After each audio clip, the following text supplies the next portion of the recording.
Hello every one. കുറച്ച് ഭൂമി സ്വന്തമാക്കുക എന്നത് ഏതൊരാളുടെയും ഫിനാൻഷ്യൽ ഗോളുകളിൽ ഒന്നായിരിക്കുമല്ലോ. ഇതിനുവേണ്ടി ആളുകൾ പണം സേവ് ചെയ്യുകയും ഇൻവെസ്റ്റ് ചെയ്യുകയും ഒക്കെ ചെയ്യും.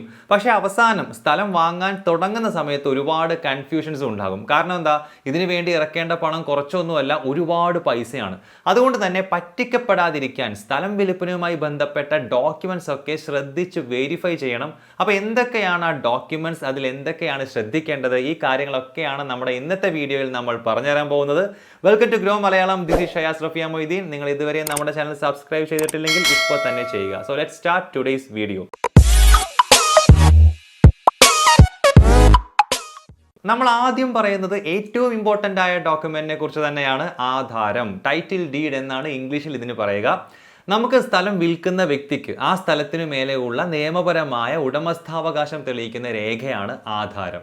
നമുക്ക് സ്ഥലം വിൽക്കുന്ന ഈ വ്യക്തി അയാൾക്ക് മുൻപ് ആ സ്ഥലത്തിന്റെ ഉടമ ആയിരുന്ന വ്യക്തിയിൽ നിന്നും നിയമപരമായ വഴിയിലൂടെയാണോ ഈ സ്ഥലം ഏറ്റെടുത്തിട്ടുള്ളത് എന്നതിന്റെ തെളിവാണ് ഈ ആധാരം. നമുക്കൊരു എക്സാമ്പിൾ എടുത്ത് ഇത് വിശദീകരിക്കാം.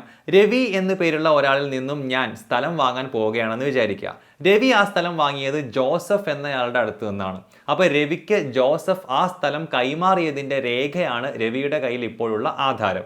ഇതിൽ ഈ രണ്ട് വ്യക്തികളുടെയും, അതായത് സ്ഥലം വാങ്ങിയ ആളുടെയും വിറ്റ ആളുടെയും പേരുകളും അതിൻ്റെ ഡീറ്റെയിൽസും, സ്ഥലം കിടക്കുന്ന പ്ലേസ്, അതിൻ്റെ വിസ്തീർണം, അതിരുകൾ, survey and resurvey numbers, registration details, amount of settlement തുടങ്ങിയ വിവരങ്ങളൊക്കെ ഉണ്ടാകും. അടുത്തത് മുന്നാധാരം. നമ്മൾ തൊട്ട് മുൻപ് പറഞ്ഞ ആധാരത്തിന് പുറമെ മറ്റൊരു ആധാരം കൂടെ നമ്മൾ പരിശോധിക്കേണ്ടതുണ്ട്. മുന്നാധാരം എന്നാണ് അപ്പോൾ അതിനെ വിളിക്കുന്നത്. ഇത് ഞാൻ എക്സ്പ്ലെയിൻ ചെയ്യാൻ നിന്നാൽ ആദ്യം ഒരു കൺഫ്യൂഷൻ ഉണ്ടാകും. ബട്ട് ഡോണ്ട് വറി, നമ്മൾ പിന്നെ എക്സാമ്പിൾ വെച്ച് സിമ്പിളാക്കി പറയും. പേര് സൂചിപ്പിക്കുന്നത് പോലെ തന്നെ ഇത് നമ്മൾ ആദ്യം പറഞ്ഞ ആധാരത്തിന് മുൻപുള്ള ആധാരമാണ്. നമുക്ക് സ്ഥലം വിൽക്കുന്ന വ്യക്തിക്ക് ആരാണോ സ്ഥലം വിറ്റത് അയാളുടെ ആധാരമാണ് മുന്നാധാരം. നമുക്ക് വീണ്ടും എക്സാമ്പിളിലേക്ക് പോകാം. എനിക്ക് സ്ഥലം വിൽക്കാൻ പോകുന്നത് ആരാണ്? രവിയാണല്ലോ. രവിക്ക് ആ സ്ഥലത്തിന് മേലുള്ള ഉടമസ്ഥത തെളിയിക്കുന്നതാണ് ആ സ്ഥലത്തിന്റെ ഇപ്പോഴുള്ള ആധാരം. അത് രവിയും രവിക്ക് ആ സ്ഥലം വിറ്റ ജോസഫും തമ്മിലുള്ള എഗ്രിമെന്റ് ആണ്. ഇത് നടക്കുന്നതിന് മുൻപ് ജോസഫിന് ആ സ്ഥലത്തിന് മേലെ ഉണ്ടായിരുന്ന ഉടമസ്ഥാവകാശം തെളിയിക്കുന്ന രേഖയാണ് ആ സ്ഥലത്തിന്റെ മുന്നാധാരം. അതെന്തിനാ ചെക്ക് ചെയ്യേണ്ട കാര്യം? രവിക്ക് മുൻപ് ജോസഫ് ആ സ്ഥലം നിയമപരമായിട്ട് തന്നെയാണോ ഏറ്റെടുത്തത് എന്ന് വെരിഫൈ ചെയ്യാനാണ് ഈ മുന്നാധാരത്തിന്റെ ആവശ്യം വരുന്നത്. നമ്മൾ ശ്രദ്ധിക്കേണ്ട മറ്റൊരു കാര്യം, ആധാരവും മുന്നാധാരവും തമ്മിൽ പൊരുത്തക്കേടുകളോ മിസ്മാച്ചുകളോ ഉണ്ടോ എന്നാണ്. പേരുകളിലോ അഡ്രസ്സിലോ പ്രോപ്പർട്ടി ഡീറ്റെയിൽസിലോ ഒന്നും ഇവ തമ്മിൽ പൊരുത്തക്കേടുകൾ ഉണ്ടാകരുത്. അങ്ങനെ ഉണ്ടെങ്കിൽ പിന്നെ അത് കറക്റ്റ് ചെയ്യാൻ ഒരുപാട് ഫോർമാലിറ്റീസ് ഉണ്ട്. അതിന്റെ പിന്നാലെ നടക്കുക എന്ന് പറഞ്ഞാൽ സമയം കളയുന്ന മെനക്കെട്ട പരിപാടി ആയിരിക്കും. അപ്പോൾ അത് ഒഴിവാക്കാൻ വേണ്ടിയിട്ട് മുന്നാധാരം നന്നായിട്ട് നമ്മൾ വെരിഫൈ ചെയ്യുക, ശ്രദ്ധിക്കുക. മിസ്മാച്ചുകളോ പൊരുത്തക്കേടുകളോ ആധാരവുമായിട്ടില്ല എന്ന് ഉറപ്പുവരുത്തുക. അടുത്തത് പട്ടയം. സ്റ്റേറ്റ് ഗവൺമെന്റിന്റെ അധീനതയിൽ ഉണ്ടായിരുന്ന ഭൂമിക്കുള്ള ലാൻഡ് ഓണർഷിപ്പ് ഡോക്യുമെന്റ് ആണ് പട്ടയം. സംഭവം ആധാരം പോലെ തന്നെയാണ്, പക്ഷേ ഗവൺമെന്റ് ഇഷ്യൂ ചെയ്യുന്നത് കൊണ്ട് പട്ടയം എന്നാണ് വിളിക്കുന്നത്. അടുത്ത ഡോക്യുമെന്റ് എൻകംബ്രൻസ് സർട്ടിഫിക്കറ്റ്, കുടിക്കട സർട്ടിഫിക്കറ്റ് അല്ലെങ്കിൽ ബാധ്യതാ സർട്ടിഫിക്കറ്റ് എന്നൊക്കെ മലയാളത്തിൽ പറയും. നമ്മൾ വാങ്ങാൻ പോകുന്ന പ്ലോട്ട് ഈടായി വെച്ചുകൊണ്ട് കോപ്പറേറ്റീവ് ബാങ്കുകൾ അടക്കമുള്ള ബാങ്കുകളിൽ നിന്ന് ലോൺ ഒന്നും എടുത്തിട്ടില്ല എന്ന് തെളിയിക്കുന്ന സർട്ടിഫിക്കറ്റ് ആണ് ഇത്. നമുക്ക് സ്ഥലം വിൽക്കുന്ന വ്യക്തി എപ്പോഴെങ്കിലും ഈ സ്ഥലം ലോണിന് വേണ്ടി ഈടായി പണയം വെച്ചിട്ടുണ്ടായിരുന്നുവെങ്കിൽ അത് തിരിച്ചെടുത്തതായി കാണിച്ചുകൊണ്ട് ബാങ്കിൽ നിന്നും കിട്ടുന്ന റിലീസ് സർട്ടിഫിക്കറ്റ് നമ്മുടെ മുൻപിൽ ഹാജരാക്കണം. അപ്പോൾ മാത്രമാണ് ഈ സ്ഥലത്തിന് മേലെയുള്ള ഒരു കുടിശ്ശികയും ബാക്കി കിടക്കുന്നില്ല എന്ന് നമുക്ക് ഉറപ്പിക്കാൻ സാധിക്കുകയുള്ളൂ. അല്ലെങ്കിൽ എന്ത് സംഭവിക്കാം? ഈ ബാധ്യത നമ്മുടെ തലയിലാകും. ഇനി ഒരു നാഷണലൈസ്ഡ് ബാങ്കിൽ നിന്നും ഈ സ്ഥലം ഈടായി വെച്ചുകൊണ്ട് ലോൺ എടുത്തിട്ടില്ല എന്ന് ഉറപ്പിക്കാൻ നമ്മൾ നോക്കേണ്ടത് തണ്ടപ്പേർ കണക്കാണ്. നാഷണലൈസ്ഡ് ബാങ്കിൽ നിന്നുള്ള കാര്യം. ബാധ്യതാ സർട്ടിഫിക്കറ്റിന്റെ കാര്യം പറഞ്ഞതുപോലെ തന്നെ ഇവിടെയും നാഷണലൈസ്ഡ് ബാങ്കിൽ നിന്നും ലോൺ എടുത്തിട്ടുണ്ടെങ്കിൽ എന്താണ് ചെയ്യേണ്ടത്? ബാങ്ക് നൽകുന്ന റിലീസ് സർട്ടിഫിക്കറ്റ് നമുക്ക് കാണിച്ചു തരാൻ പറയണം. ഇത് നമ്മൾ ശ്രദ്ധയോടെ നോക്കിയില്ലെങ്കിൽ എന്തെങ്കിലും ബാധ്യത ഈ സ്ഥലത്തിന് മേലെ ഉണ്ടെങ്കിൽ അതുകൂടി വിൽപ്പന നടക്കുമ്പോൾ നമ്മുടെ മേലേക്ക് വരും. അങ്ങനെ സംഭവിച്ചാൽ ഉണ്ടാകുന്ന ഏറ്റവും മോശം അവസ്ഥ എന്താണെന്ന് വെച്ച് കഴിഞ്ഞാൽ അതോറിറ്റീസ് ഒരുപക്ഷെ ഈ പ്രോപ്പർട്ടി പിടിച്ചെടുക്കുക വരെ ചെയ്യാം. അപ്പം നമ്മൾ അറിയേണ്ടത് പൊസഷൻ ആൻഡ് നോൺ അറ്റാച്ച്മെന്റ് സർട്ടിഫിക്കറ്റ്സിനെ കുറിച്ചാണ്. പൊസഷൻ സർട്ടിഫിക്കറ്റ് എന്നാൽ കൈവശാവകാശ സർട്ടിഫിക്കറ്റ്. നമ്മൾ വാങ്ങാൻ പോകുന്ന പ്രോപ്പർട്ടിക്ക് മേലെ എന്തെങ്കിലും തരത്തിലുള്ള കണ്ടുകെട്ടൽ ഭീഷണി ഉണ്ടോ എന്ന് ചെക്ക് ചെയ്യാനാണ് ഈ സർട്ടിഫിക്കറ്റ്സ്. ഇത് രണ്ടും വില്ലേജ് ഓഫീസിൽ നിന്നാണ് കിട്ടുക. പൊസഷൻ സർട്ടിഫിക്കറ്റ് സ്ഥലത്തിന്റെ കൈവശാവകാശം സ്ഥലം വിൽക്കുന്ന വ്യക്തിയിൽ തന്നെ നിലനിൽക്കുന്നു എന്നും നോൺ അറ്റാച്ച്മെന്റ് സർട്ടിഫിക്കറ്റ് എന്തെങ്കിലും കണ്ടുകെട്ടൽ ഭീഷണി ഒന്നും ഇല്ല എന്നും ഉറപ്പുവരുത്തുന്നു. അടുത്തത് ലാൻഡ് ടാക്സ് റെസിപ്റ്റ്, ഭൂനികുതി അടച്ച റെസിപ്റ്റ്. ഏറ്റവും പുതിയ ലാൻഡ് ടാക്സ് റെസിപ്റ്റ് ആണ് നമ്മൾ നോക്കേണ്ടത്. ഈ സ്ഥലം ഉൾപ്പെടുന്ന വില്ലേജ് ഓഫീസിൽ സ്ഥലത്തിന്റെ രേഖ റെക്കോർഡ് ചെയ്യപ്പെടുന്നുണ്ട് എന്ന് ഉറപ്പിക്കാനാണിത്.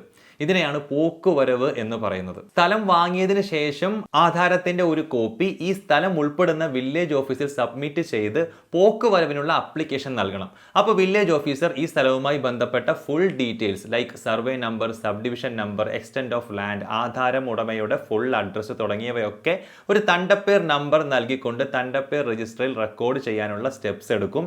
ഈ പോക്കുവരവിന് ശേഷം മാത്രമാണ് സ്ഥലം വാങ്ങിയ ആൾക്ക് ഭൂനികുതി അടക്കാൻ കഴിയുകയുള്ളൂ. അപ്പോൾ ഭൂനികുതി റെസിപ്റ്റിലൂടെ നമുക്ക് എന്തൊക്കെ മനസ്സിലാക്കാം? ഈ സ്ഥലത്തിന്റെ ഉടമസ്ഥാവകാശം ഒന്നുകൂടെ ഉറപ്പിക്കാൻ പറ്റും. ഏറ്റവും പുതിയ റെസിപ്റ്റ് തന്നെ നോക്കാൻ ശ്രദ്ധിക്കണം. കാരണം അതില്ലെങ്കിൽ പ്രോപ്പർട്ടിയുമായി ബന്ധപ്പെട്ട് എന്തെങ്കിലും പ്രശ്നമൊക്കെ ഉണ്ടാവാനുള്ള സാധ്യത കൂടുതലാണ്. നമ്മൾ ചെക്ക് ചെയ്യേണ്ട അടുത്ത ഡോക്യുമെന്റ് ബേസിക് ടാക്സ് രജിസ്റ്റർ ആണ്. നമ്മൾ വാങ്ങാൻ പോകുന്ന ഭൂമി ഏത് കാറ്റഗറിയിൽ പെട്ടതാണ് എന്ന് മനസ്സിലാക്കാൻ വേണ്ടി ഈ ഡോക്യുമെന്റ് നമ്മളെ സഹായിക്കും. ഭൂമി പല ടൈപ്പ് ഉണ്ടല്ലോ, കൃഷിയോഗ്യമായ നെൽപ്പാടം, തണ്ണീർത്തടം, പുരയിടം, തോട്ടം ഒക്കെ തുടങ്ങിയവ. നമ്മൾ ഇതുവരെ പറഞ്ഞ ബാക്കി എല്ലാ പ്രോപ്പർട്ടി ഡോക്യുമെന്റ്സിലും വേണമെങ്കിൽ ഭൂമിയുടെ ടൈപ്പ് വ്യാജമായി കാണിക്കാൻ കഴിഞ്ഞേക്കാം. പക്ഷേ ഇതിൽ ഒറിജിനൽ കാറ്റഗറിയെ ഉണ്ടാകും. അപ്പോൾ ഒരു ബിൽഡിംഗ് പ്രോപ്പർട്ടി കെട്ടാനൊക്കെ വേണ്ടിയിട്ട്, നിർമ്മിക്കാനൊക്കെ വേണ്ടിയിട്ടാണ് നിങ്ങൾ സ്ഥലം വാങ്ങുന്നതെങ്കിൽ നമുക്കതിന് ബിൽഡിംഗ് പെർമിറ്റ് വേണ്ടി വരുമല്ലോ അല്ലേ? ബട്ട് അൺഫോർച്ചുനേറ്റ്ലി നമ്മൾ വാങ്ങിയ സ്ഥലം കൃഷിയിടമാണെങ്കിൽ ഭൂരിഭാഗം കേസിലും ഗവൺമെന്റ് ബിൽഡിംഗ് പെർമിറ്റ് തരില്ല. അതുകൊണ്ട് ചതി പറ്റാതിരിക്കാൻ വേണ്ടി ഈ ഡോക്യുമെന്റ് കൂടി പരിശോധിക്കുക.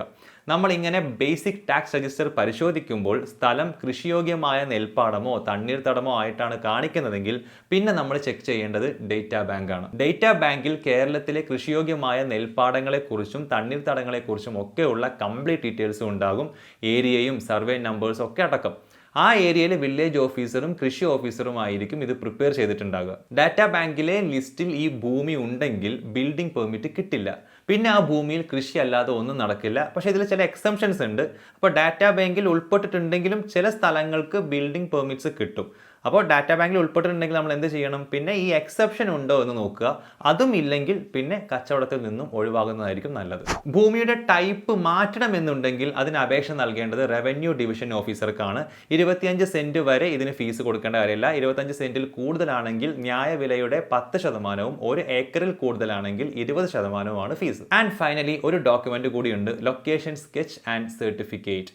ഈ ഡോക്യുമെന്റിലുള്ളത് ഡ്രോയിങ്സ് ആയും വാക്കുകളിൽ എഴുതിയിട്ടുമുള്ള പ്രോപ്പർട്ടിയുടെ ലൊക്കേഷൻ സ്കെച്ചാണ്. ലോൺ എടുത്തിട്ടുള്ളവർക്ക് ഇത് കൃത്യമായി അറിയുന്നുണ്ടാവും. കാരണം ബാങ്കുകൾ ഇത് ആവശ്യപ്പെടാറുണ്ട് ലോൺ കൊടുക്കാൻ വേണ്ടിയിട്ട്. അപ്പോൾ ഇതൊക്കെയാണ് സ്ഥലം വാങ്ങുന്നതിന് മുൻപ് നമ്മൾ ശ്രദ്ധിച്ചിരിക്കേണ്ട, വെരിഫൈ ചെയ്തിരിക്കേണ്ട ഡോക്യുമെന്റ്സ്. അപ്പോൾ ഈ വീഡിയോ നിങ്ങൾക്ക് ഉപകാരപ്പെടുമെന്ന് തന്നെ വിശ്വസിക്കുന്നു. നിങ്ങൾക്ക് ഈ വീഡിയോ ഇഷ്ടമായെങ്കിൽ ലൈക്ക് ചെയ്യാൻ മറക്കരുത്. ഒപ്പം തന്നെ ഇതുപോലെ നിങ്ങൾ അറിയാൻ ആഗ്രഹിക്കുന്ന കൂടുതൽ ടോപ്പിക്കുകൾ നിങ്ങൾക്ക് കമൻറ്റ് ചെയ്യാം. അവ കൂടി കൺസിഡർ ചെയ്ത് പുതിയ വീഡിയോസുമായിട്ട് നമ്മൾ വീണ്ടും വരുന്നതാണ്. അപ്പോൾ നമ്മുടെ ചാനൽ സബ്സ്ക്രൈബ് ചെയ്യാൻ മറക്കരുതെന്ന് വീണ്ടും ഓർപ്പിക്കുന്നു. ഒപ്പം തന്നെ ആ ബെൽ ഐക്കൺ കൂടെ പ്രസ് ചെയ്ത് കഴിഞ്ഞാൽ നമ്മൾ പോസ്റ്റ് ചെയ്യുന്ന ഏറ്റവും പുതിയ വീഡിയോസ് എല്ലാം നിങ്ങൾക്ക് അപ്പോൾ തന്നെ നോട്ടിഫിക്കേഷൻ ആയിട്ട് വരും. സോ മറ്റൊരു ഇൻട്രസ്റ്റിംഗ് വീഡിയോ ആയിട്ട് വീണ്ടും കാണാം. Thank you for watching. By.